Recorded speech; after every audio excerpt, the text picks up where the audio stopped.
जुने पडले पेवात नव्याच्या मागे लागतो. म्हणून त्या मुलाने काय केलं, मोठा झाल्यानंतर त्याने आत्मनिरीक्षण केलं. आपल्याला इतका सुद्धा फिरून आपण आश्रमामध्ये जातो, देवी देवताकडे जातो, कुठंच विलाज होत नाही. असा आजार तरी कोणता आहे. म्हणून आमचे स्वामी म्हणतात, जर रोग असेल तर जेची रोग तेची औषधी आणि तेची देवता. ज्या देवतेचा भोग आणि ज्या देवतेचा रोग आहे, ज्या तिन्हीचा योग जर आला, जेची देवता जेची रोग आणि तेची देवता आणि तेच औषधी, असा जर तिन्हीचा योग आला तर जिये, नाही तर मरून. आणि आत्मनिरीक्षण करून पाहिलं, 2-4 पिढ्या 10 पिढ्याच्या मागे पाहिलं निरीक्षण करून, तर त्याला त्या ठिकाणी यदुराया त्याचे मूळ होते. त्याला 10-5 पिढ्या झाल्या असत्या. आणि यदुराजाला दत्तात्रय प्रभूनं ज्ञान दिलेलं होतं. यदुरायासी ज्ञान दिले असं आरतीमध्ये सुद्धा आहे. आणि मग त्या यदुराजाला श्री दत्तात्रय प्रभूची भक्ती असल्यामुळं त्या आराध्य दैवत त्यांचं दत्तात्रय प्रभू होतं. असं त्याने आत्मनिरीक्षण करून पाहिलं. तर मग आता ते कुलदैवत सोडून दिलं, भलत्याच्या मागे लागले. ठकाला महाठक भेटतच असतात. असंच एक गाव आहे आणि त्या गावामध्ये एक ते डोंबारी आलेला असतो आणि ते एक मुलगा असतो उड्या मारणारा. मग त्याच्यामध्ये चोर पाहतो, चोर येतो. चोर म्हणतो, हे आपल्याला मुलगा चांगला आहे, चोरी करण्याच्या योग्य आहे. म्हणून तो डोंबाऱ्यापाशी जातो आणि त्याला विचारतो, याचे तुम्हाला दिवसात पैसे किती मिळतात. ते म्हणला 500-1000 रुपये कधी मिळतात वा, मी तुला 5000 रुपये देतो. मला हे लेकरू फक्त रात्री माझ्या ताब्यात दे आणि सकाळी तुझ्या ताब्यात देऊन टाकतो. मग याला वाटलं 10,000 रुपये मिळाले, आपल्याला दिवसभर कमाई करून 1000 रुपये मिळत नाहीत, काय हरकत नाही, मला घेऊन जा. त्या चोरानं नेलं त्याला आणि नेल्यावर सगळं फिरून दाखवलं. आणि रात्रीच्या टायमाला नेल्यावर एक माडी होती आणि त्या माडीवर मला तू उडी मारायचं, माडीवर जायचं. म्हणजे इकडे ते उड्या मारत होता ना, पाहिलेलं होतं. मग तो काय म्हणतो, आणि मग याने त्याला अगोदर पैसे दिल्याशिवाय त्या मुलाला ताब्यात दिले नाही. त्याच्या बापाने अगोदर पैसे घेतले 10,000 रुपये आणि नंतर त्या मुलाला घेऊन जा म्हणले. गेला. मग रात्री नेलं त्यानं चोरी करायकरता. मग ते म्हणले, आता याच्या उडी मारायची म्हणली तू आणि मधून दारं उघडे करायचे, आम्ही आमचं पुढचं काम करतो. मग तो म्हणला, मी उडी मारतो पण ढोलकी वाजल्याशिवाय मला उडी मारता येत नाही. ढोलकी वाजली तरच मला उडी मारता येते, नाही तर उडी मारता येत नाही. नाईलाज झाला. 10,000 रुपये बी गेले, त्या पोराकडून काम बी झालं नाही. अशा प्रकारचं ठकाला महाठक भेटत असतात. आणि म्हणून त्याच्यामधून आपण त्या अज्ञानामध्ये दिशाभूल होती आपली. आपण जे दैवत आहे, आपलं जे कुलदैवत आहे किंवा ईश्वर काय आहे, देवता काय आहे, याच्याकडे आपलं लक्ष नसते. आणि म्हणून असे ठग भेटत असतात आणि ठकाला महाठक भेटत असतात. आणि म्हणून त्याने आत्म विचार केला आणि दत्तात्रय प्रभूला शरण जायला पाहिजे असं म्हणून ताबडतोब तो निघाला, घरातून त्याग केला आणि माहूरला गेला. आणि माहूरला गेल्यानंतर सर्व तीर्थ नावाचं तळ आहे, त्या तळाच्या ठिकाणी मेरुवाळा तळ, तर त्या ठिकाणी तपश्चर्येला बसला. आता आपण काय करतो, एखाद्या वेळ कोणाचा बाधा असला किंवा आपल्याला काही करायचं असलं, अंबाळीला जायचं, विडा ठेवायचा, 10 रुपये ठेवायचे, पुन्हा यायचं, पुन्हा त्या देवाचं स्मरण करायचं नाही, काहीच करायचं. अशाने देव काय पावत नाही. त्याला तपश्चर्या सुद्धा कडक लागते. आणि म्हणून त्यांनी सगळं घरदार सोडलं, तपश्चर्या करायला लागला. बरेच वर्ष तपश्चर्या केली. आणि तपश्चर्या केल्यानंतर त्याला दत्तात्रय प्रभूने साक्षात भेट दिली. साक्षात भेट दिल्यानंतर एक दिवशी स्वामी प्रसन्न झाले त्याला. आणि स्वामी दत्तात्रय प्रभू स्नान करून आले त्या मेरुवाळा तळ्यामध्ये आणि जटा वाळवण्याकरता असे सुकू लागले. तर याने ते धुपटणं वगैरे पाहिलं, धूप दाखवायचं विष्णू आणण्याकरता, ते काय सापडलं नाही. आणि म्हणून याने हातावर इंगळ घेतली आणि त्याच्यावर ते सुवासिक वस्तू टाकल्या, चंदन वगैरे टाकलं, गवला कचुला टाकला आणि असं मागून धूप दाखवायला, केस वाळण्याकरता. मग त्यावेळेला दत्तात्रय प्रभूनं पाहिलं माझे, अरे अरे सांडी सांडी सांडी, म्हणजे हे काय करतो तू. अशी तपश्चर्या पाहिजे. आपण तर कोणची तपश्चर्या करतो, आपण 5 गाठा सुद्धा करत नाही, आहे की नाही. नवस करतो, पण नवसाला कसा देव पावतोय, तर अशी तपश्चर्या कडक पाहिजे आणि त्या तपश्चर्याने देव पावत असतो. मागं फिरून पाहिल्यानंतर सांडी सांडी म्हटल्यानंतर ते करपट वास आला, त्वचा जळालेली, आणि मग म्हणले माग मी प्रसन्न झालो, काय पाहिजे. मग तो म्हणतो तुम्हाला सांगण्याची गरजच नाही, तुम्हाला सांगण्याची गरज नाही, कारण तुम्ही सर्व ज्ञान आहेत. सर्वज्ञ तुमचं नाव आहे. सर्वज्ञ म्हणजे सर्व जाणणारा, किंवा सर्वज्ञ म्हणजे जीव देवतेचा मालक असणारा असा सर्वज्ञ, आणि म्हणून त्याला सर्वज्ञ म्हणायचं. आता आपण पोराचे नाव ठेवतो सर्वज्ञ, पण सर्वज्ञ नाव ठेवणं हे चुकीचं आहे. सर्वज्ञ म्हणजे तो का देव आहे का? उद्या जर दारू पिली त्यानं, तो आपण काय म्हणतो, सर्वज्ञानं दारू पिली, आहे की नाही. सर्वज्ञानं चोरी केली, सर्वज्ञाला आपण काठीनं मारतो, म्हणून हे नाव ठेवणं चुकीचं आहे. अशा प्रकारचा सर्वज्ञ श्री दत्तात्रय प्रभू महाराज. त्यांनी म्हटलं महाराज तुम्हाला सांगण्याची काहीच गरज नाही, आणि म्हणून त्यांनी लगेच वरदान दिलं. वरदान द्यायला सुरुवात केली. असं वरदान दिलं, तुला 1000 हात होतील, सहस्र बाहू होशील, तू पृथ्वीमध्ये अजिंक्य होशील, कोणालाही जिंकला जाणार नाहीस, आणि तुझं पृथ्वी संपेपर्यंत, सृष्टी संपेपर्यंत तू राजा राहशील, आतुर बळी होशील, तुला कोणी जिंकू शकणार नाही, आणि तुझे मनोर्थ पूर्ण होतील. तू कोणाचं काही जर म्हटलं तर त्याचे मनोर्थ पूर्ण होतील. अशा प्रकारचे दत्तात्रय प्रभूने त्याला वर दिले. पण आता पहा तुम्ही, महादेवानं वर दिलेले आहेत, त्याच्याबद्दल दुसरं काही सांगितलं नाही, फक्त वरच देऊन टाकलेले आहे. नाश कर, काही कर. पण तसं आमच्या स्वामीचं नाही. परमेश्वर कसे असतात, वरदान दिलं, पण एक आट आहे म्हणले, वरदान मी देतो हे खरं आहे, पण 3 गुन्हे तुझ्याकडून झाले नाही पाहिजे. 3 गुन्हे झाले नाही पाहिजे. कोणचे? एक ब्रह्महत्या, ब्राह्मणाची हत्या झाली नाही पाहिजे. स्त्री हत्या, स्त्रीची हत्या झाली नाही पाहिजे. आणि गोहत्या, गायीची हत्या झाली नाही पाहिजे. अशा 3 गोष्टी जर झाल्या तर हे तुझं वरदान निष्फळ होणार आहे. मग याला वाटलं असे म्हणले एवढी मिळाल्यानंतर मी कशाला ते पाप करू. लगेच वरदान दिल्याबरोबर 1000 हात झाले, सहस्र बाहू म्हणजे 1000 हात झाले, सर्ग झाले, 1000 भुजा झाल्या. आणि अशा प्रकार झाल्यानंतर तो स्वामीला नतमस्तक झाला, शरण गेला, आणि आल्यानंतर बरेच दिवस त्यांनी राज्यकारभार चालवला. बापाने त्याला राज्यावर बसवलं, नीती नियमानं राज्य चालू केलं. सर्व लोक मनोर्थ पूर्ण होऊ लागले. सर्व याच्यावर स्वारी करून सगळ्याला जिंकून घेतलं. पण माणसाला काहीतरी विनाशकाले विपरीत बुद्धी अशा प्रकारचे येते. मग त्याने त्या कसं एखादं विष आहे, विषाची परीक्षा जर पाहायची असली तर आपण काय करतो? विषाची परीक्षा कशी पाहतो? जिभेवर घेऊन पाहतो का? जिभेवर घेऊन पाहिल का कोणी? नाही ना. जिभेवर घेतलं तर मरून जाईल. तर त्याने ती परीक्षा पाहण्याकरता काय केलं? नर्मदा नदीला गेला, आणि तिथं रावणाचं सैन्य आलं होतं तिकडून, आणि ते 1000 हातानं ती नदी अशी अडवून धरली. म्हणजे ते प्रत्यक्ष पाहण्याकरता हे खरं सामर्थ्याचं आहे की नाही. दत्तात्रय प्रभूने वरदान दिलेलं आहे. ते वरदान दिले 1000 हात तर झाले, पण पुढचे वरदान खरे आहेत की नाही, आतुरबळी आहे की नाही, मी माझ्याकडून काही होते की नाही, असं म्हणून चमत्कार पाहण्याकरता त्याने तो प्रकार केला.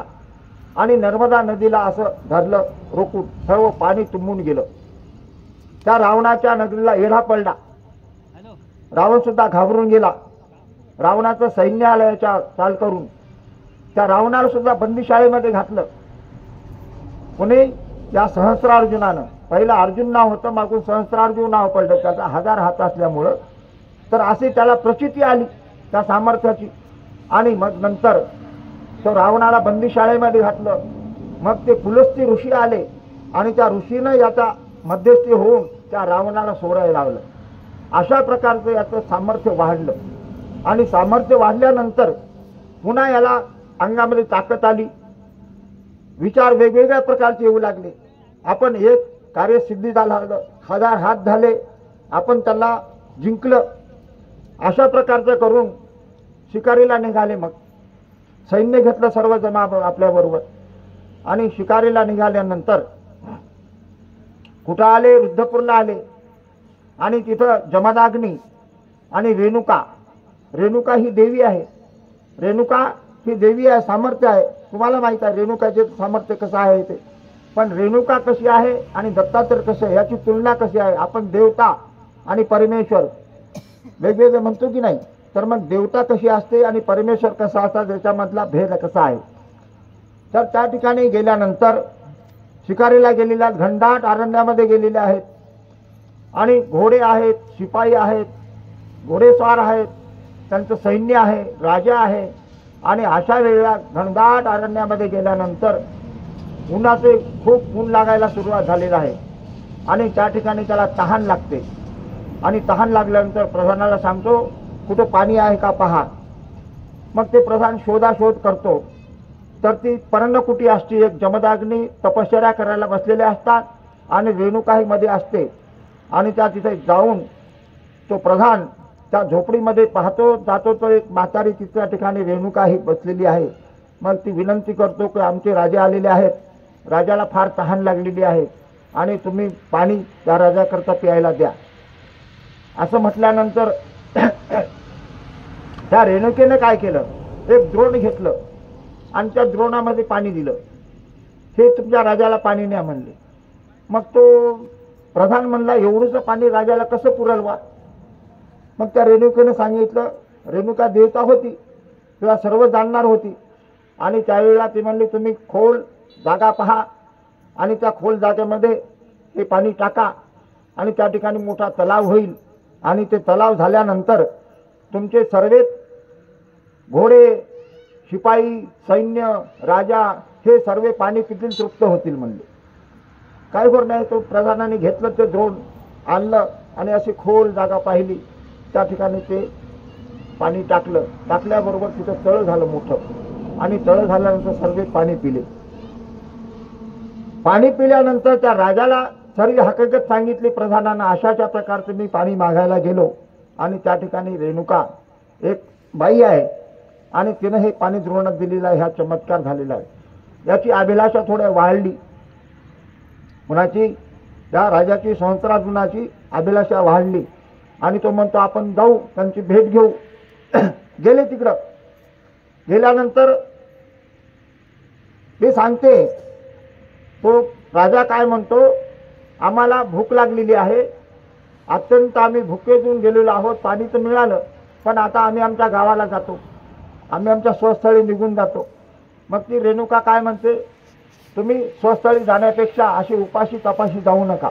एक क्यू आली आणि क्यू आल्यानंतर त्या रेणुकेनं काय केलं, तुम्ही जेवल्याशिवाय तिथून जाऊ नका. आणि म्हणून आग्रह केला जेवायचा. थांबले. आता ते राजा म्हणतो आम्ही एवढं सैन्य आहे ते कसं काय करील पाहू तुझा चमत्कार तुझा. ती म्हणली तुम्ही स्नान करून या आणि स्नान करून येईपर्यंत मी तुम्हाला जेवायचं तयार करते. सर्व स्नान करायला गेले आणि येतात तोपर्यंत सर्व अन्नाचे पदार्थ वाढले, पंचपक्वान्न वाढले. ताटावर बसा म्हणले जेवण्याकरता. जेवायला बसले, मिष्टान्न खाल्लं सर्व. म्हणून अन्न घालावे सर्वाभूती, पात्र लागे दैवागती. म्हणून सत्पात्री दान, दान सुद्धा कसं करावं हे सुद्धा लक्षात आलं पाहिजे. मग हे राजे, शिपाई असणारे सर्व जेवले, तृप्त झाले. मग त्या राजाला वाटलं एवढा मोठा स्वयंपाक या ठिकाणी कसा केलावा. या ठिकाणी पर्णकुटीच आहे, साहित्य नाही, काही नाही, मिष्टान्न एवढं जेवायला. त्याला विचारलं रेणुकेला हे एवढं कसं केलेलं आहे. मग तिनं सांगितली ती माझे अत्री ऋषी जे आहेत, मालक आहेत, त्यांच्या तपश्चर्येच्या बळावर इंद्रानं ती कामधेनू पाठवलेली आहे आणि ती कामधेनू हे सर्व आमचं सर्व काही चालवते. असं म्हटल्यानंतर त्या राजाचे डोळे फिरले. त्या राजाचे डोळे फिरले आणि तो राजा एकदम त्याची नजर वाईट झाली आणि तो म्हणतो ही या संन्यासाच्या जवळ राहून काय उपयोग आहे या गायीचा, ती कामधेनू आमच्या राजमहालामध्ये पाहिजे आणि म्हणून राजमहालामध्ये न्यायला लागते, आम्हाला ती गाय दे. मग हिला सुद्धा थोडंसं घाबरली, आपण केलं काय आणि व्हायले काय. मग रेणुका असताना, रेणुका ही देवी आहे, शक्तिशाली आहे, मग रेणुकेला समजायला पाहिजे होतं ना. मग याच्यामध्ये परमेश्वर कसा असतो आणि देवता कसे असतात याच्यामध्ये तुलना करा. त्याने हट्ट धरला. मग ती रेणुका काय म्हणते, ती जर येत असली तर तुम्ही घेऊन जा, ते कामधेनू येत असली तर घेऊन जा. आणि घेऊन जा म्हटल्यानंतर त्या शिपायाला सांगितलं, धरा म्हणले या गाईला आपल्या राजमहालामध्ये घ्या. मग त्यावेळेला गळ्याला बांधतात आणि ओढायला सुरुवात करतात. ती गाय काय हालायला तयार नाही, गाय ओरडायला लागली. मग ह्या राजानं, शिपायानं मार द्यायला सुरुवात केलं त्या गाईला, असं मारायला सुरुवात केलं, असं मारायला सुरुवात केलं. मग ती गाय जोरजोरात ओरडू लागली. मग ते सर्व सैन्य एकवटू लागलं. मग त्यावेळेला तो जमदाग्नीची तपश्चर्या जी होती ती भंग झाली आणि तो जमदाग्नी त्या ठिकाणी आला आणि गायीच्या आडवा आला. त्या जमदाग्नीवर सुद्धा वार केले. त्या राजानं, त्या प्रधानानं, सर्वांना त्यावेळेला जमदाग्नी असा खाली पडला आणि खाली पडल्यानंतर रेणुका आली त्याच्यामध्ये. रेणुकीला सुद्धा घाव बसले आणि रेणुकीला घाव बसल्यानंतर जमदाग्नी हा मृत्यू पावला. जमदाग्नी मृत्यू पावला आणि रेणुका जिवंत राहिली, घायाळ झालेली आहे. आणि त्या सैन्याला काय केलं, मग त्या गायीनं मलमूत्र जे केलं त्याच्यापासून सैन्य तयार झालं, त्याच्यापासून सैन्य तयार झालं आणि ते सैन्य एकमेकावर भिडलं. या राजाचे सर्व सैन्य मारून टाकलं. मारून टाकल्यानंतर ती गाय अदृश्य झाली, निघून गेली इंद्र दरबारामध्ये आणि जमदाग्नीचे शरीर पडले या ठिकाणी. रेणुका घाया मोकू लागलेली आहे. त्या परशुरामाचा धावा करू लागली. परशुराम तिचा लहाना मुलगा होता, 4 मुलापैकी लहाना मुलगा परशुराम. तो महादेवाजवळ ब्रह्मविद्या शिकण्याकरता होता आणि त्या महादेवाने सांगितलं, तुझ्या आईला अशा अशा अवस्थेमध्ये पडलेली आहे आणि तुझी आठवण करते, तू त्या ठिकाणी जाय. मग महादेवानं परशुरामाला या ठिकाणी पाठवलं धनुष्य पाणी घेऊन. मग इथं आल्यानंतर पाहतो तर सगळं रुधिर वाहिलेलं आहे, मृत्यू पडलेले असं सैन्य पडलेलं आहे. त्याला आई कुठं आहे, बाप कुठं आहे हे सुद्धा पता लागणं. पण ते विहळत असणारी आईचा आवाज त्या ठिकाणी आला, रक्त वाहू लागलं, मासाचा चिखल झालेला आहे अशा प्रकारचं. म्हणून रिधिरपूर नाव होतं पहिलं त्या रुद्रपूरचं. आल्यानंतर आईजवळ गेला, कवटाळून धरलं आणि त्या ठिकाणी मग त्या आईने सांगितलं, काय म्हणते, मला असा असा प्रकार झालेला आहे, मी त्याची कीव केली, त्यांनी माझा जीव घेतला. अशा प्रकार झाल्यानंतर त्याने ते दोघांच्या अंगावरचे घाव पाहिले. दोघांच्या अंगावर 21 घाव होते, 21.